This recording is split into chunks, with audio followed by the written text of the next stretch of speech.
Yo, what's up guys, it's King Sean here, and in today's video, I want to go over some of the Commanders' recent UDFA signings, and also want to talk about the stadium news that almost all of us, or all of us pretty much, have heard about at this point. It was announced today that we got a stadium built in place. We will be returning back to DC, which is super excited, so I'll talk about that a little bit in today's video. But before we do, make sure y'all leave a like down below, subscribe if you're not already subbed up, turn on notifications, and with that out of the way, let's get straight into today's video. Alright, so let's start with these UDFA signings, and really we got one to talk about because the other being Gabe Taylor, who we'll talk about in a second.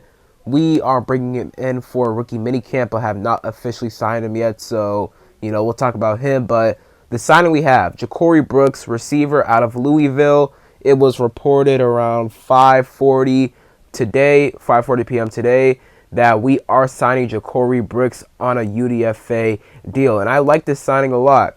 This is a guy who offers you really good size. He's 6'2", 184 pounds, so you could say he's a little bit slim, but he does have good arm length, almost 32-inch arms, 9-inch hands. That's really good. He was a 5-star recruit coming out of high school, recruited to Alabama. So you already know, like, when you're a 5-star recruit and you go to Alabama, that means, hey, you were legit in high school. You actually had talent, and Jakori Brooks definitely does have talent, man. Really never worked out with Alabama. In his freshman year there, had 15 catches, 192 yards, 2 touchdowns. His second year there, had 39 receptions for 674 yards, 8 touchdowns. So you kind of started to see the leap he was taking, and 2023 was supposed to be his big leap. However, that season, he only had 3 catches for 30 yards, and I'm pretty sure that's because he got injured that year, right? So he made the decision to transfer to Louisville in 2024, and he put up career numbers, posting up 61 receptions for over 1,000 yards and 9 touchdowns. So that is really good production out of Jakori Brooks. Now, Brooks isn't the fastest guy. He ran a 4.61 40, but that's not his game. His game is size and physicality. He knows how to use his size to his advantage and has really good ball skills, especially in one-on-one situations downfield. He's able to use his size in contested catch situations and come down with the ball, which I really like. He's not the greatest route runner, and once again, he doesn't have amazing speed, but what he does have is really good size, very productive this past season, and, just a size part. I mean, 6'2", 184 pounds. He would be tied our tallest receiver in the receiver room with Noah Brown. So just getting another guy in the receiver room with size would be amazing because, once again, our tallest receiver is Noah Brown, right? So adding a guy like Jakori Brooks would give us more size. So I like the signing, and I think Jakori Brooks has a good chance to make the team because, once again, our tallest receiver is Noah Brown. We could definitely need more size or use more size in the receiver room, and just the size alone gives Jakori Brooks a good chance to make the roster. Also, he has nice physicality, is good in one-on-one situations downfield, so, and it's a good deep ball threat as well. So this is a guy that offers you a good amount of traits and could end up making the roster as a UDFA. So he's definitely a name to watch out for during the duration of the offseason, OTAs, minicamp, training camp, all that, and preseason, of course. And then let's talk about Gabe Taylor. This is probably why y'all clicked on the video in the first place. We are inviting Gabe Taylor, the brother of the late, great Sean Taylor, out to rookie minicamp. I think our rookie minicamp is in like 2-3 weeks from now, so we're inviting him to rookie minicamp. We're not signing him. However, we're inviting him to rookie minicamp to try out. He'll also go to the Ravens rookie minicamp, and I'm just happy he's getting an opportunity. I wasn't one of those fans who were just dead set on, hey, we have to sign Gabe Taylor because he was Sean Taylor's brother. Look, I want to get ball players. If he's good, then sure, we should target him. If he's not, then don't target him, right? And just going off of his production in college, Gabe actually put up solid production, and it seems like he's pretty decent, right?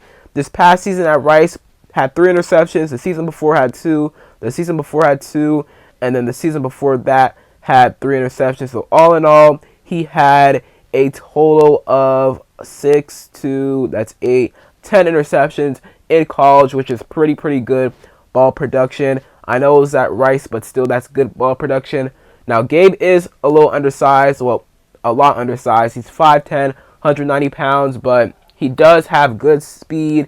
Pretty sure he ran like a 4.4 or sub 4.4 at his pro day, which is really, really good. Now, pro day times are sometimes skewed, but still, that is good speed, and it does show up on his film for sure. So I'm just happy he's getting an opportunity, but I just hope that fans don't overreact or go crazy if or even when he does not make the team, right? Because once again, it's just a rookie minicamp tryout, and it looks like we're looking for a Percy Butler replacement, right? We shall see, right? But you know, we brought in Robert McDaniel, we brought in other safeties as well as UDFA, so it seems like there is an open spot at safety, and if Gabe Taylor comes into rookie minicamp, shows what he got, and impresses the coaches, then hey man, there's a chance that, you know, he could be signed to the 90-man roster and have an opportunity to compete for a roster spot on this team. But once again, we are inviting Gabe Taylor, brother of Sean Taylor. Now let's talk about the stadium for a little bit. So it was announced yesterday that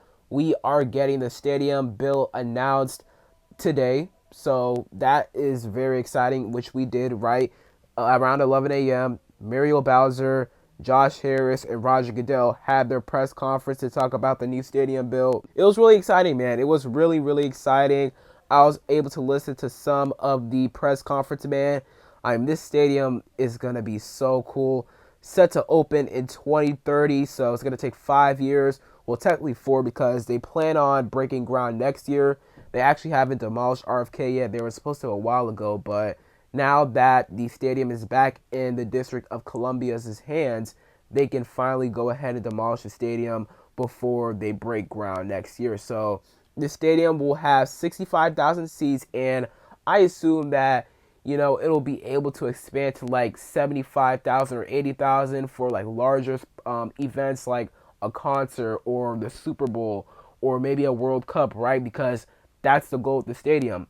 We want to have it be able to hold major events like the Final Four, the World Cup, the Super Bowl, concerts, right? So this stadium is going to be so cool. Obviously, it's going to be a dome. I'm glad it's going to be a dome. I mean, we knew it was going to be a dome. Like, if you want to hold all those major events, you're going to need a dome, right? Like, if you want to hold the Super Bowl, you need a dome. Based off the rendering, and you guys see it on screen, it looks like a glass roof, right? So that's cool. I'm not gonna lie, that's kind of cool. Now, it is interesting that they pick glass because they're gonna have to clean it like all the time, but maybe that's not the final design. Once again, it's just a rendering, so it may not be the final design, but just this rendering alone got me hyped, man. I mean, you see the view of the Capitol from the distance and the Washington Monument, man. Like, this new stadium is gonna be so sick, man. I'm so excited for 2030 because this stadium, man, it's gonna be cool. I mean, by the time we get to 2030, Jaden obviously will still be our quarterback. He's going to be like 30 years old, so he's going to still be on the roster. It'll suck because Terry will be like 35, 34 by then, so, you know, we'll see if he's still on the team, maybe for like one more year, but it would be nice to see him play in the new stadium for sure. But this stadium, man, looks sick, and I'll provide you guys with more information if more information comes out this year. The stadium is waiting for the DC City Council to approve it, so that's basically the final step. Once they approve it, then it'll be in full motion. We're going to get the stadium built. So once again, man, super exciting times, and I'm excited to see this stadium be built, man. We deserve this. Alright, so that's it for today's video. Hope you guys enjoyed. If you did, leave a like down below, subscribe, turn on notifications, comment down below your thoughts on the signing of Jakori Brooks and Washington bringing in or inviting Gabe Taylor to rookie minicamp, and comment down below your thoughts on the new stadium. Are you excited for it? I'm assuming that most of you guys are excited for it. I'm excited for it, and I'll be really excited to see, you know, how it obviously turns out, man. Once we get more renderings, I'll be even more excited. So that is it for today's video, and other than that, it's me, Sean, and I'm out. Peace.